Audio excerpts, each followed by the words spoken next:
Kuuntelet Kuuntele sydäntäsi podcastia. Ja tämän podcastin on mahdollistanut meidän Perheen sydän ratkaisee hanke, joka on STEA-rahoitteinen. Ja minun nimeni on Annika Immonen ja olen Pohjois-Karjalan Sydänpiiriltä. Ja tänään meillä on vieraana Tuomas Rissanen, Sydänkeskuksen ylilääkäri ja dosentti. Menikö titteli oikein? No meni joo, että olen kardiologia erikoislääkäri, valmistunut vuonna 2012, mutta ennen sitä mulla oli tämmöinen pitkä tutkijaura, eli tein ihan perustutkimusta. Yliopistolla aloitin jo opiskeluaikana ykköskurssin jälkeen ja sain itse asiassa sitten väitöskirjaankin tehtyä jo ennen kuin valmistuin lääkäriksi. Sitten lääkäriksi valmistumisen jälkeen vielä jatkoin jonkun verran tutkimustyötä, niin sain sitten sen verran niin kuin julkaisuja, että tuli dosenttuuri. Että se on itse asiassa molekulaarista lääketieteestä se dosenttuuri. Ja jos nyt mennään siihen tutkimukseen vielä, niin se liittyy geeniterapiaan, joka on nyt tulossa hyvin vahvasti myös niin kuin kardiovaskuaaripuolelle. Ja tietysti rokotteissa nyt on jo, eli tämmöinen Seppo Ylä-Herttualan tutkimusryhmä oli jo sitten väitöskirjan geeniterapia-alalta, että siinä mielessä se on hyödyllinen niin kuin nyt ja myös tulevaisuudessa erityisesti, että se teknologia on niin kuin tulossa sitten ihan tämmöiseen kliiniseen käyttöön. Kuulostaa erittäin mielenkiintoiselta. Tuli mullekin uutta tietoa. No mutta hei, kerro vähän itsestäsi, eli mitä sinä niin tänä päivänä teet työksesi? Joo, eli niin kuin sanoit, niin on kardiologia ylilääkäri, mutta erityisesti on toimenpidekardiologi. Eli sanotaan, että 80% mun työajasta menee ihan tämmöiseen kliiniseen työhön ja erityisesti toimenpiteisiin. Jonkun verran teen myös polikliniikkatyötä ja käytännössä siis sepelvaltimoiden pallolaajennuksia ja sitten tahdistimen asennuksia, sydämenvajaatoimintatahtistimia. Ja erityisesti mulle on keskitetty nämä kaikkein hankalimmat pallonlaajennustoimenpiteet, kuten tämmöiset sepelvaltimoiden totaalitukousten avaukset, joita ollaan nyt täälläkin meillä omassa sairaalassa tehty muutamia vuosia ajan. Ja sitten sen lisäksi tietysti huolehdin erikoistuvien lääkärien koulutuksesta, erikoislääkäreiden jatkokoulutuksesta siltä osin, kun se mun alaan kuuluu erityisesti nämä pallonlaajennustoimenpiteet. Ja tietysti osallistun myös päivystykseen, eli sekä osastopäivystyksiin että sitten tähän meidän 24/7 pallonlaajennuspäivystykseen. Mutta sitten mulla on edelleen tämä tutkija-ura vielä sillä tavalla, että teen kliinistä tutkimusta nyt, eli tämmöistä sepelvaltimoiden pallonlaajennushoitoon liittyvää tutkimustyötä ja tavallaan se on jo sillä tavalla kansainvälistynyt, että meillä on niin kuin suomalaisten keskusten lisäksi myös ulkomailta keskuksia mukana. Ja siinäpä se meneekin sitten se aika. Aika varmaan hyvinkin se aika menee siinä. Varmaan vähän vapaa-aikaakin. No välillä. No vähän tulikin tuossa jo, että mitä olet tehnyt ennen kuin susta tuli kardiologi, mutta jos et olisi lähtenyt tänne niin kuin kardiologian puolelle, niin mitä sä tänä päivänä tekisit kenties? No ihan lukio-aikana mä mietin ihan tämmöistä biologin uraa, mutta ehkä se olisi kuitenkin sitten tämmöinen molekulaarinen lääketiede tai bioteknologia niin kuin maisteripohjalta, eli olisin varmaan sitten tekemässä sen tyyppistä työtä ja tutkimustyötä, sitten labra-hommia todennäköisesti. Toki mä tykkäsin kyllä sitten nuorena ihan tämmöistä ohjelmointikoodaus-hommastakin, mutta ehkä se menisi kuitenkin, että se biologia ja tämmöinen niin kuin luonnontieteet on ollut mulle aina lähellä sydäntäni. Et sitten taas ehkä lääkikseen veti sitten sen, että pystyy yhdistämään myös tähän tutkimustyöhön sitten tämmöisen potilastyön ja ihmisten kohtaamisen, mitä ei ole sitten tavallaan tutkijan työssä niin paljon sitten, että se on aika yksinäistä puurtamista välillä. Tässä on vähän niin kuin kaikki. Niin, tässä on ja on pystynyt tavallaan niin kuin jakamaan tämän oman työuraan vähän niin kuin osiin, että oli sitä tämmöistä perustutkimustyötä siinä alkuvaiheessa vajaa 10 vuotta, sitten tietysti erikoistuminen, joka on erityyppistä lääkärin työtä ja sitten erikoislääkärinä toimiminen nyt sitten ylilääkärinä ja jossain vaiheessa voi olla niin, että se kliinisen työn osuus vähenee ja tulee enemmän sitä hallintotyötä sitten, että nämä on miettinyt, että se voi jakaa oikein kivasti tässä lääkärin ammatissa sillä tavalla, että tulee aina uusia haasteita. Juuri näin. Hyvin monipuolista. No tuosta oikeastaan aika hyvin päästään myös siihen, että tällä hetkellä, niin millainen sun tyypillinen työpäivä on? Mitä siihen kuuluu? No, niin kuin sanoin, niin 8% varmasti sitä kliinistä työtä ja siitä suuri osa sitä angiosalissa työskentelyä. Eli jos on onnekas, niin siellä on toinen erikoislääkäri tai erikoistuva lääkäri, mutta sitten joskus on niin, että on ihan yksin niin sanotusti pyörittämässä sitä angiosalia, jolloin ne päivät on hyvin kiireisiä. Eli tyypillisesti 6-8 potilasta hoidetaan päivässä 3 ensimmäistä elektiivisiä varioinnikuvauksia, eli potilaat tulee kotoa käsin vakaoireisen sepelvaltimotaudin tai sitten vakaa oire siinä tavalla, että ei ole vielä diagnoosia selvillä. Ja sitten iltapäivällä on yleensä näitä akuuttia potilaita. Ja siinä välissä tietysti sitten jonkun verran sitten yrittää tehdä hallintotyötäkin, että purkaa sähköpostia ja tämmöisiä juoksevia asioita, mitä se ylilääkärin hommaan kuuluu. Ja silloin tällöin sitten näitä hallintopäiviä, hyvin harvoin etätyötä. Että lähinnä semmoiset niin kuin isommat projektit, niin kuin työlistan suunnittelut ja tämmöiset, sitten vaatii vähän sitä keskittymistä, niin silloin on joskus hyvä olla sitten pois työpaikalta, koska siellä on sitten aika paljon siellä oven kahvassa kuitenkin kyselijöitä, sitten kun siellä on, niin joskus täytyy sitten keskittyä, mutta hyvin vaihteleviahan ne on ja tietysti meidän ammatissa ei ole koskaan kahta samanlaista työpäivää. Ja niin kuin sanoin, niin sitten joskus poliklinikalla ja onhan mulla aika paljon sitten näitä ulkomaanmatkoja ja kotimaan kongressireissuja sitten, että esittelee niitä omia tutkimustuloksia ja työryhmän tutkimustuloksia sitten maailmalla. Kuulostaa aika mielenkiintoiselta, ei koskaan samanlaista työpäivää. Tosiaan sanoitkin tuossa jo aikaisemmin, että paljon myös tätä kehittämistyötäkin sitten teette siellä ja uusimpana varmaan nyt on sitten tämä digihoitopolku sepelvaltimotauti tai varjoainetutkimukseen tuleville. Kerrotko vähän siitä, että mikä se on ja miten potilas siitä hyötyy? Kyllä. Eli sepelvaltimotaudin digihoitopolku on tosiaan käynnistetty nyt maaliskuussa. Sitä yli vuoden ajan valmisteltiin, eli ensiksi meillä oli tämmöinen ihan kansallinen ryhmä ja sitten se vielä räätälöitiin Siun Soten niin kuin omaan käyttöön. Tarkoitus on sillä on aika monta tarkoitusta. Ehkä tärkeimpänä on se, että parannettaisiin sepelvaltimotautipotilaiden sekundääripreventiota, eli niiden tärkeimpien riskitekijöiden hoitoa. Niin kuin hyvin kaikki tiedämme, niin korkea kolesteroli, tupakointi, korkea verenpaine, diabetes. No, sukua ei voi muuttaa, että se ei ole hallittavissa oleva riskitekijä, mutta näiden niin kuin riskitekijöiden parempaan hoitoon tähdätään sillä. Ja sitten sillä on myös erittäin hyviä ominaisuuksia sillä tavalla, että siitä tulee tietopaketti potilaalle, kuinka pitää valmistautua varioainekuvaukseen. Ja myös se muistuttaa sitten, milloin pitää mennä verikokeisiin ja sydänfilmiä ennen toimenpidettä, pitääkö pitää jostain lääkkeestä taukoja tai pitääkö esimerkiksi niin kuin yleensä meillä aspiriini aloittaa ennen varioainekuvausta. Ja siinä on myös sitten tämmöinen chat-ominaisuus, eli sen kautta pystyy lähettämään asiantuntijahoitajalle sitten kysymyksiä niin kuin tautiin tai lääkkeisiin liittyen. Eli sillä tavalla se parantaa kommunikaatiota potilaan ja sitten hoitavan yksikön välillä. Ja sitten jos potilaalla todetaan varioainekuvauksessa sepelvaltimotauti, niin hän jatkaa sitten vielä vuoden ajan sillä hoitopolulla. Jos ei todeta, niin sitten hän ei tietenkään jatka, koska sepelvaltimotautia ei todettu. Ja kuukauden kohdalla hän vastaa sitten LDL, huono kolesterolitasokysymykseen, johon sitten hoitaja voi reagoida, pitääkö tehostaa lääkitystä tai ollaanko tavoitteessa. Ja sitten 3 kuukauden ja 12 kuukauden kohdalla ja ennen tätä varioainekuvausta niin potilas vastaa elämänlaatukyselyihin, josta nyt ensimmäistä kertaa saadaan sitten tärkeää tietoa siitä, että miten palolans-toiminta vaikuttaa potilaiden elämänlaatuun, koska sitten niin kuin kaikki tiedämme, niin rahat on tiukassa soteessa ja meidän pitäisi keskittyä niihin toimenpiteisiin, jotka oikeasti auttaa potilaita.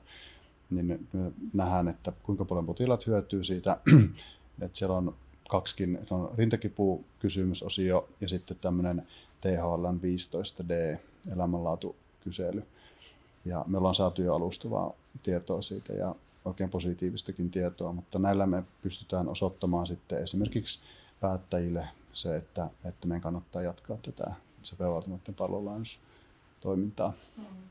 Että se on ollut erittäin hyvä ja nyt meillä on tarkoitus laajentaa infarktipotilaille tämä ja sen jälkeen sitten muihin sydänsairauksiin, kuten eteisvärinäpotilaat, jotka on tulossa joko eteisvärinän ablaatiohoitoon tai sitten rytmisiirtoon, ja sitten myös sydämen vajaatoimintapotilaat. Mutta näiden uusien hoitoketjujen pystyttäminen vaatii myös niin kuin työtä ja resursseja, että se täytyy huomioida, että ollaan pieni yksikkö ja sitten se on jostain muualta pois se resurssi, mutta ollaan niin tyytyväisiä, että varmasti pyritään laajentamaan pikkuhiljaa näihin muihin sairausryhmiin myös.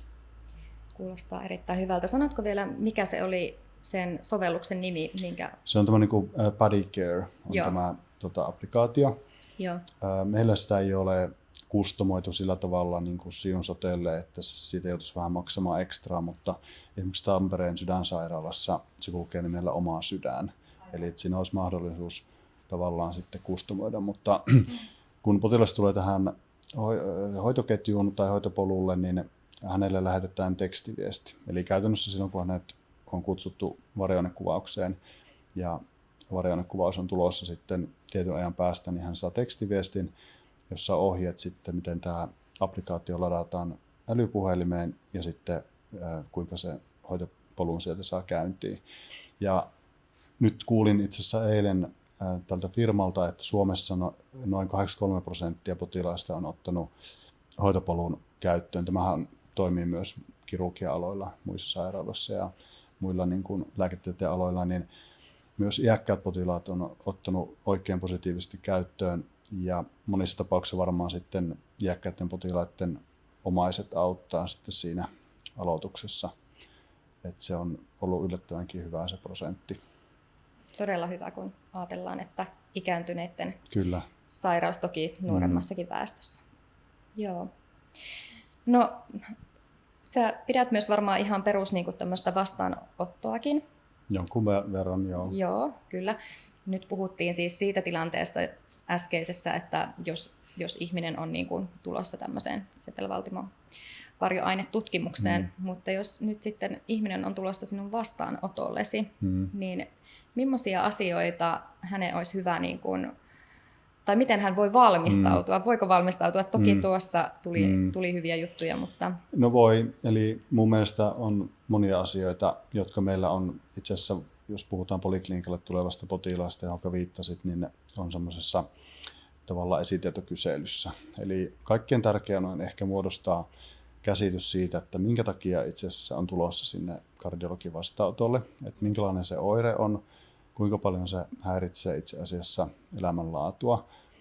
Erityisesti jos aletaan puhumaan sitten, että pitäisi tehdä joku kajoava toimenpide, niin silloin täytyy aina puntaroida niitä hyötyjä ja riskejä, että mitkä siihen liittyy. Että jos jokin oire ei olekaan kovin häiritsevä, niin voidaan usein sitten jäädä lääkehoidolle, mutta sitten jos se on todella häiritsevää, niin sitten kannattaa edetä niin kuin kajoaviin tutkimuksiin, johon kuitenkin voi liittyä komplikaatioriski. Eli mikä se rajoite on, ja sitten tietysti se, että erityisesti jos hän on työelämässä, että onko rajoitetta työntekoon ja häiritseekö se työssä käymistä. Sitten olisi hyvä ehkä pitää ainakin rytmihäiriöasioissa vaikka oirepäiväkirjaa, että kuinka usein niitä oireita tulee ja minkälaisissa tilanteissa ja mikä helpottaa sitten, kun se rytmihäiriö tulee. Jos on rintakipu, hengenahdistusoire, niin missä tyypillisissä tilanteissa se oire tulee ja mikä siihen helpottaa ja kuinka nopeasti ja ihan tällaiset asiat. Ja sitten tietysti riskitekijöiden osalta niin miettiä vähän sitä ruokavalioasiaakin vähän etukäteen, että siitä voidaan käydä sitä keskustelua. Jos ei kardiologin vastaanotolla, niin heti sen jälkeen meillä on yleensä sitten niin kuin sairaanhoitajan niin kuin vastaanotto tai se jatkuu siitä suoraan, niin sitten käydä niitä asioita läpi ja sitten pitää kirjaa verenpaineesta esimerkiksi pari viikkoa ennen vastaanotolle tulemista ja laskee mielellään niistä vaikka keskiarvo sitten, jolloin voi ottaa kantaa siihen, että onko verenpaine koholla kotiolosuhteissa, mikä on kuitenkin se tärkeämpi kuin se vastaanotto-olosuhde. Eli tämän tyyppisiin asioihin, mutta nämä on kuvattu meillä siinä esitietokyselyssä sitten, että mihin kannattaa kiinnittää huomiota. Et mun mielestä siinä on suuri vastuu myös sitten potilaalla, kun hän tulee siihen, että hän on valmistautunut, koska aikaa rajallisesti ja siinä puolissa tunnissa pitää sitten kuitenkin tehdä myös sydämen ultraäänitutkimus, suunnitella jatkohoito, määrätä lääkkeet ja tehdä mahdolliset niin kuin B-lausunnot ja muuta, että siinä on rajallinen aika käytettävissä. Juuri näin, ja tämä monesti onkin semmoinen, että sit kun siellä on monta asiaa, niin varsinkin myös sitten vähän sitä vastuuta myös siitä, että kirjoittaa jotain ylös, jos haluaa jotain kysyä sitten siinä. Ja kyllä. Nimenomaan, että etukäteen. Aktiivisesti miettii etukäteen, että mitä asioita haluaa tuoda esille siinä vastaanotolla. No mitä kaikkea täällä Joensuussa niin pystytään sitten hoitamaan ja missä tilanteissa me ehkä sitten ohjataan jonnekin muualle? Joo. No, meillä on erittäin monipuolinen sydänkeskus ja mainitteko vielä, että se on 2016 perustettu, jolloin kardiologinen hoito irtaantui sisätautiklinikasta. Ja meillä silloin myös tuli nämä uudet toimenpidesalit, joita on nyt 3 kappaletta. Eli meillä tehdään tosi monipuolisesti CP-valtimo-toimenpiteitä, eli CP-valtimoiden pallolainukset, varionekuvaukset. Siihen liittyen meillä on erittäin modernit laitteistot siihen, että pystytään tutkimaan sitä CP-valtimoiden ja myös sydänlihaksen niin kuin pienten suonten verenkiertoa ja kuvantaa niitä CP-valtimoita sisäpuolelta. Tehdään hyvin monimutkaisia CP-valtimo-pallolainustoimenpiteitä, muun muassa nämä totaalitukoisten avaukset. Mutta sen lisäksi meillä on pitkä historia tietysti tahdistiasennuksista. Perustahdistimia on asennettu jo niin kuin Pohjois-Karjalan keskussairaalassa 70-luvulta lähtien, mutta ihan alkujaan se oli kirurgien toimintaa. Sitten jossain vaiheessa se siirtyi 90-luvulla sitten sisätautilääkäreiden ja myöhemmin kardiologien toiminnaksi. Mutta tällä hetkellä niin asennetaan sydämen vajaatoimintatahdistimia. Niitä on jo yli 10 vuoden ajan asennettu. Ja kaikkein uusimpana nyt vuosi sitten aloitettiin niin sanottuja johtoratatahdistimien asennukset. Eli tarkoittaa sitä, että voidaan sähköimpulssi viedä suoraan sinne sydämen omaan johtorataan, jolloin se pumppaustoiminta on fysiologisempaa kuin aiemmin, kun se tahdistuselektrodi ruuvattiin vain pelkästään sydämen sisäpintaan, jolloin se sähköimpulssi lähtee vähän niin kuin väärää kautta sitten liikkeelle. Eli tämä on nyt, no, minä olen monesti sanonut potilaalle, että jos se tavallinen tahdistin aiheuttaa semmoisen hiukan epäsynkronisen pumppausliikkeen, että se tulee semmoinen pieni värähdys, joka useimmille potilaille ei ole haitallinen, mutta sitten joillakin potilailla voi sitten vuosien, vuosikymmenten kuluessa siitä aiheutua ihan jo itsessään sydämen vajaatoiminnan kehittyminen. Niin tämä johtoratatahdistus sitten, niin se aiheuttaa täysin fysiologisen pumppauksen, koska se sydänlihas aktivoituu sitä omaa sähkörataa pitkin. Se on hiukan haastavampi laittaa, mutta me ollaan nyt jo vajaa 100 kappaletta laitettu ja käytännössä vain muutamassa tapauksessa ei ole onnistunut, että erittäin hyvät tulokset on. Ja tällä voidaan itse asiassa korvata joissakin tapauksissa sydämen vajaatoimintatahdistin, jossa taas joudutaan laittamaan 3 johtoa ja niissä laitteissa sitten taas patterin kesto ei ole niin hyvä, eli tämmöisellä johtoratatahdistimella voidaan saavuttaa se, että näitä generaattorin vaihtoja tulee harvemmin, eli joutuu harvemmin uuteen toimenpiteeseen. Et siinä on paljon hyötyjä, mutta me oltiin niin kuin aika eturintamassa täällä ottamaan käyttöön myös sitten se. No sitten pari vuotta sitten aloitettiin etesvärinä kateteriablaatiot tämmöisellä kryömenetelmällä. Aiemmin ne potilaat piti lähettää Kuopion yliopistollisen sairaalan tai muualle. Ja tässä toiminnassa on meidän osastoylilääkäri Antti Eraantio vastuulääkäri. Ja hän tekee myös tämmöisiä eteskammiosolmukkeen ablaatiotoimenpiteitä, jossa jos potilas kärsii hyvin nopeasta etesvärinästä, niin, ja hänellä on tahdistin, häneltä voidaan sitten katkaista se oma eteskammiosolmuke, jolloin se rytmi rauhoittuu sitten tahdistirytmille. No sitten meillä otettiin 3. Suomessa käyttöön tämmöinen keuhkoveritulpan imukateetrihoito 1,5 vuotta sitten ennen monia yliopistosairaaloitakin. Ja tietysti sitten ehkä semmoisena kirsikkana kakun päälle, niin 3 vuotta sitten aloitettiin tämmöinen ECMO-hoito, eli kehon ulkoinen sydänkeuhkokoneen käyttö sydänpysähdyspotilailla.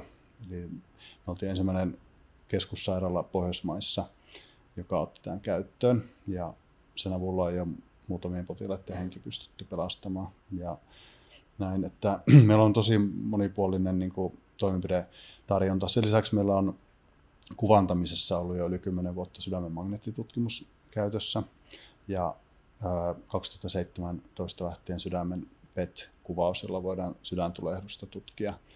Eli näitä hyvin modernia modaliteetteja on. Sen lisäksi on sydämen CP-valtimoiden tietokonetomografia ollut jo yli 10 vuotta käytössä.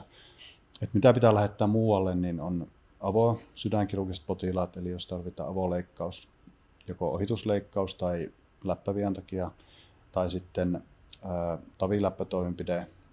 No, niitäkin teimme silloin pari vuotta, mutta keskittämisasetuksen takia 2018 ne piti siirtää Kuopioon, jossa kävin niitä muutaman vuoden työryhmän kanssa niin kuin meillä omasta sairaalasta tekemässä, mutta nyt se on annettu sitten pelkästään kuopiolaisille tehtäväksi toimenpiteeksi.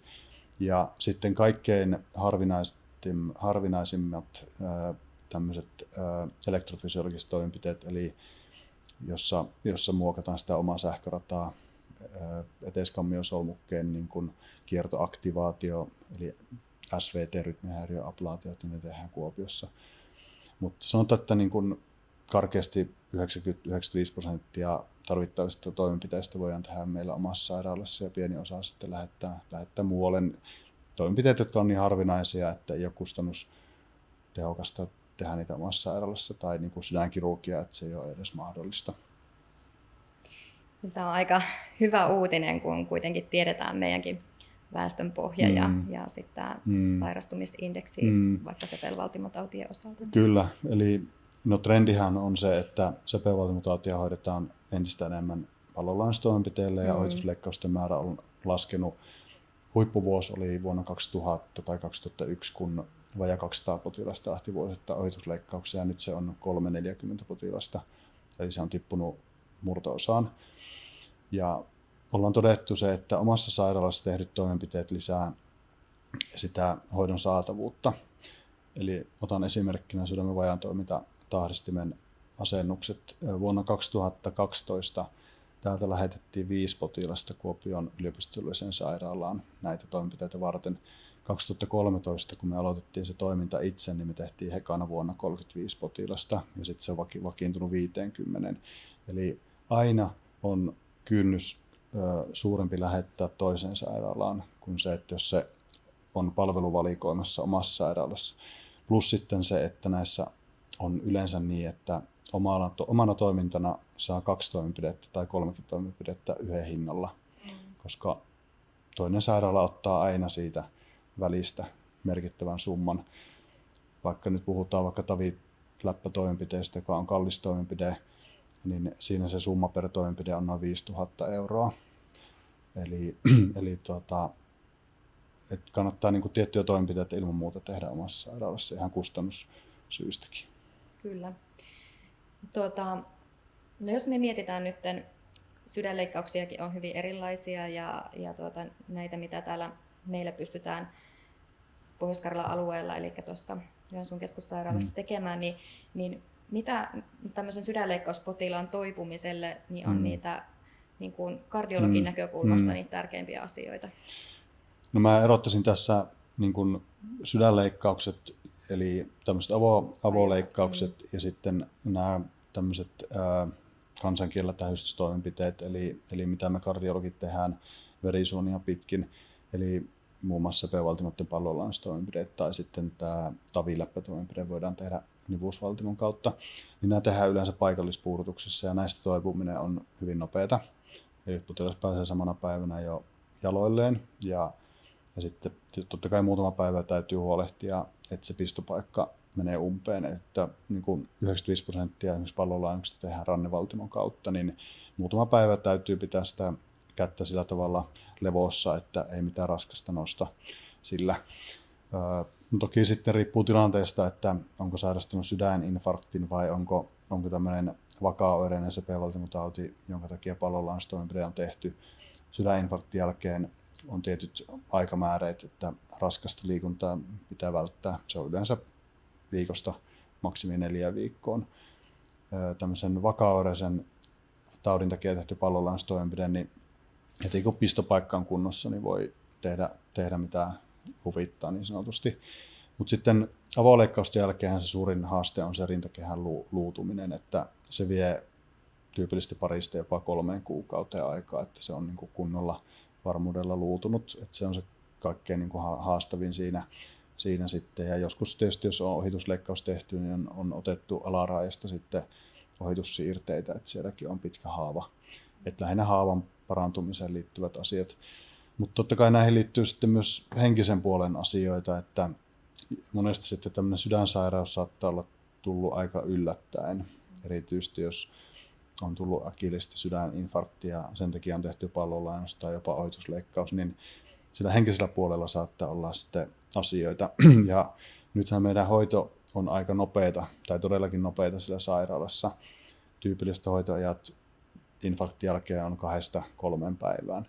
Niin usein potilas ei ehkä ihan ymmärrä siinä ajassa, että mitä on tapahtunut, ja sen takia tarvitaan sitten vielä esimerkiksi asiantuntijasairaanhoitajalle vastaanotto tai sitten omassa terveyskeskuksessa aika nopeasti vastaanotto. Ja toki meidän ensitietopäivätkin vastaa sitten niihin kysymyksiin, joita annetaan CP-valtimotautipotilaalle siitä, että miten se toipuminen tyypillisesti edistyy ja minkälaisia haasteita voi tulla vaikka sitten henkisellä puolella, koska osalle voi tulla ihan sitten vaikka masennustakin siitä sairastumisesta. Joo, ja tässä ainakin meidän kokemus on, että sillä vertaistuellakin on aika iso merkitys. Kyllä, ja se on hienoa, että sitä on. Ja sitten erittäin hyvä, että ollaan saatu se tulpparyhmäkoulutus jälleen käyntiin. Että kaikilla tällaisilla asioilla on suuri merkitys kyllä sitten siihen, että ei ketään jätettäisi yksin sitten se sairautensa kanssa. No, me tässä nyt aika hienosti ollaan kuultu sitä, että miten pystytään hoitamaan ja entistä paremmin pystytään hoitamaan ja tehokkaammin ja nopeammin, mutta varmasti se toive ja lähtötilanne olisi, että sitä entistä harvempi kuitenkin sairastuisi. Niin mitä vinkkejä nyt kardiologin näkökulmasta, että miten sitä voi sitä omaa sukurasitettaan sitten siellä vähän niin kuin laittaa alemmin? Sille ei voi ole mitään, mutta niille muille asioille. No ihan tärkeät perusasiat, että liikuntaa tarpeeksi, normaali paino, ei tupakointia ja niin kuin terveelliset elämäntavat. Nythän tässä huolestuttavia asioita on se, että lasten liikkuminen on vähentynyt hurjasti ja uutisia on siitä, että lapset ovat niin kuin entistä huonokuntoisempia. Ja tietysti aikuisilla ja vanhemmilla on siinä suuri rooli sitten, että antaa sitä esimerkkiä, että lapset alkaisivat liikkua enemmän. Et liikunta on varmasti se, mikä niin kuin eniten suojaa ja terveellinen ruokavalio, koska liikunta auttaa pysymään normaalipainoisena, ehkä se diabeteksen verenpainetaudin puhkeamista ja sitä kautta sitten, että riskitekijöiden niin kuin hoito paranee. Et se on ihan perusasiat. Että ja sitten varmaan yksi tärkeä asia, että sit jos ei vielä ole, mutta on kuitenkin tämmöisiä jo riskitekijöitä, että on kolesteroliarvot vähän koholla ja verenpaine, niin sitten ihan ne lääkityksetkin. Kyllä, että ilman muuta. sitoutuu. Totta kai niin, jos on tarpeen niin ja oma lääkäri katsoo, että riski on jo korkeampi, vaikka käyttäen FIN-riskilaskuria tai sitten jos on jo sairastunut, niin silloin tilanne on ihan täysin eri, että sitten suositellaan lääkehoitoa, esimerkiksi korkean kolesterolin hoitoa, mutta nykyään on erittäin hyviä lääkkeitä, joihin liittyy vähän sivuvaikutuksia, esimerkiksi verenpainetaudin hoitoa ja myös kolesterolin hoitoa, että kannattaa ajoissa ruveta hoitamaan näitä riskitekijöitä myös lääkkeellä, jos pelkkä niin kuin, ruokavaliohoito ja sitten niin kuin painon pudottaminen ei auta. Kyllä. Tästä tuli aika monipuolisesti nyt niin kuin asioita käytyy läpi. Onko vielä jotain, mitä haluaisit sanoa? No tietysti huoli tässä on se, mikä kaikki tietää, että riittääkö nyt ja tulevaisuudessa sote-alan ammattilaisia. Eli se on muuttunut nyt jo muutamassa vuodessa sillä tavalla, että erityisesti sairaanhoitajista meillä on pulaa. Ja toivoisin, että tulevaisuudessa saadaan ammattilaisia, tai sote-ala olisi kiinnostavampi, ja sitten työnantajalla on siinä erittäin merkittävä rooli, että tekee niin kuin niitä työskentelyolosuhteita houkuttelevammaksi erityisesti hoitajille, mutta myös lääkäreille julkisella puolella, ettei kaikki osaajat valuisi yksityispuolelle, koska julkinen puoli on sitten se, mihinkä sitten loppuviimein turvaudutaan silloin, kun on oikea hätä ja päivystysaikana. Eli suosittelet teille tulemaan? Kyllä meillä on monipuolinen työnkuva sekä hoitajille että sairaanhoitajille ja urakehitysmahdollisuuksia on paljon. Hei, kiitos tuhannesti, että sulla oli aikaa hektisen työsi ohella käymään täällä meillä haastateltavana. Ilman muuta. Yhteistyötä. Ilman muuta. Yes, kiitos. Kiitoksia. Kiitos. Kiitoksia, kun Kuuntele sydäntäsi podcastia. Meillä on vielä viimeinen jakso tulossa tuossa loppuvuodesta, niin olehan kuulolla.